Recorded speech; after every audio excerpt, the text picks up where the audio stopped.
cracking, YouTube? It's me, your host, Toon, aka the Comic Book Thug. Once again, bring you another comic book review. This time for Miles Morales, The Ultimate Spider-Man, issue number 5. Yeah, issue number 5. Hope you can see that.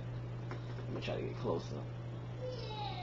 Really digging this cover. So, let's just jump straight into it. We pick up, the normal recap.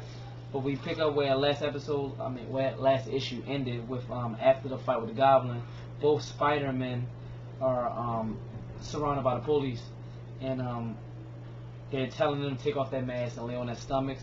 The original Spider-Man, Peter Parker, is telling Miles that he know he can go invisible, and he's seen him get out of bigger situations. And Miles is like, "You seen me? Like, you've been watching me? Like, don't worry about that. Just run." So they basically take off from the police as they shooting at him. Miles gets shot, actually, as he's leaving. He gets grazed in his leg, and he's like behind his house hiding, and he's in so much pain that he can't even go back to his cloak mode, invisible mode. When Maria Hill, she pulls up in a car and says, "Get in." At first he was skeptical about getting in, but then he gets in, and she tells him, "Take off your mask," and he says, "No." She says, "I know who you've been for like the last year, and I haven't said anything yet. So you need to learn how to start trusting the good guys. And you don't want to catch we don't want a traffic camera to catch us in the car together." So he takes off his mask, and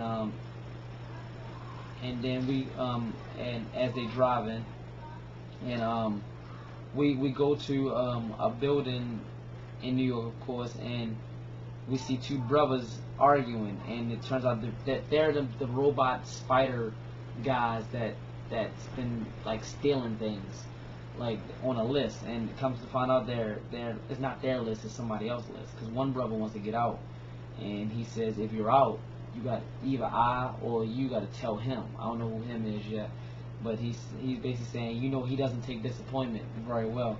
And the other brother decides to say he's in.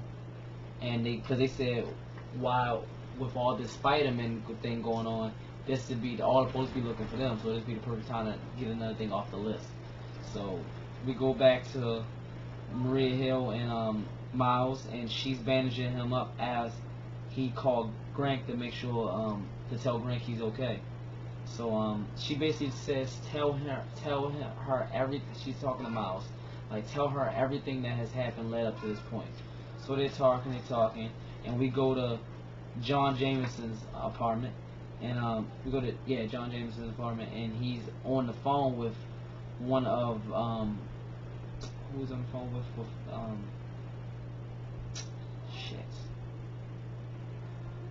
General. Yeah, he's one of the United States generals, and he's want to know how Osborn is alive, how Peter is alive. How Spider-Man is alive. When all of a sudden the Goblin busts through his window and tells him to sit down, and he turns back into Osborn, and we go back to Maria, and she's basically like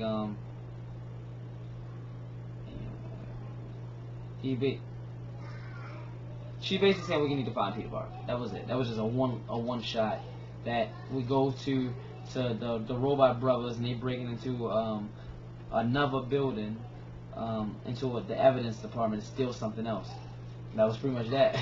We go back to Jameson and Norman Osborn. They're talking, and Jameson got his recorder out, and he's recording everything that Norman says. And he basically said when he was fighting Miles hit him with a shocker. Basically, it was the Venom Blast, and it seemed like he's back to his normal self. But the one thing about that is all his memories is coming back about how he hurt and how he killed his son. He said how he killed his boy.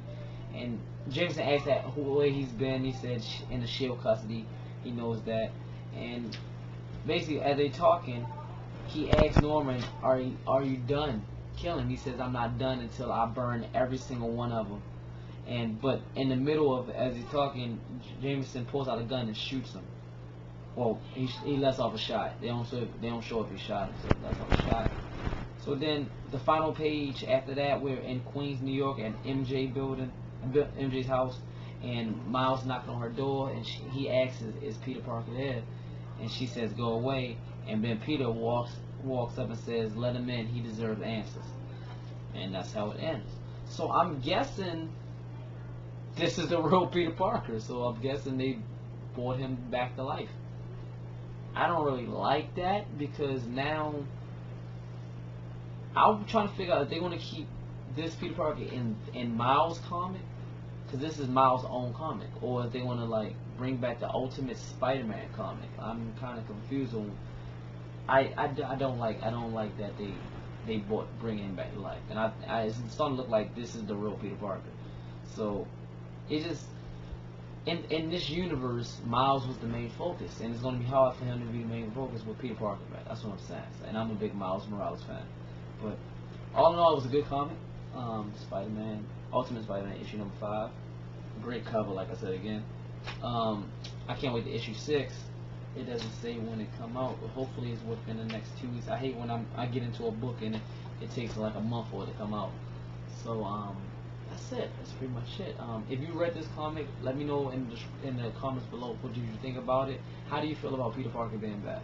How do you feel about Miles Morales probably having to take the sidekick role? Leave your positive and negative comments below. Follow my Twitter and my Instagram, which is in the description below. What else? I think that's pretty much it. Like, subscribe, share, and from me too, aka the Comic Book Thug. Have a nice day.